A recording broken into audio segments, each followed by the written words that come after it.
Hey everyone, today I'm going to show you how to reorder your Tinder profile photos to make sure your best pictures are front and center. Without any further ado, let's get started. First, open up your Tinder app and look at the bottom of your screen. You'll see several icons there and you want to tap on the one that says Profile. This takes you to your personal profile page where you can view how other users see your account and make any changes you need. Once you're on your profile page, look for the Edit Profile button and tap on it. This is where you can modify all aspects of your profile, from your bio to your interests, and most importantly for today's tutorial, your photos. The Edit Profile section gives you full control over how you present yourself on the platform. After tapping Edit Profile, you'll notice a section labeled Media. This is where all your uploaded photos live, and it's the area we'll be working with today. The Media section displays all the images you've added to your profile in their current order, which is exactly what we're about to change.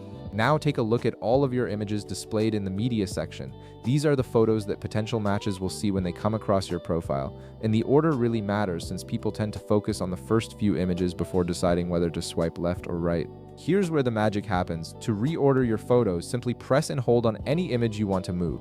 Once you're holding it, you can drag it to any position you prefer. Maybe you want to move your best photo to the front, or perhaps you want to rearrange them to tell a better story about who you are. The choice is entirely yours, and you can repeat this process as many times as you need until you're happy with the arrangement. Feel free to experiment with different orders to see what works best. You might want your most flattering photo first, followed by pictures that show your hobbies or interests. Keep dragging and dropping until you've created the perfect sequence that represents you well. And that's it. You've successfully reordered your Tinder profile photos to showcase yourself in the best possible way. If this video helped you out, be sure to leave a like, subscribe, and I'll see you in the next one.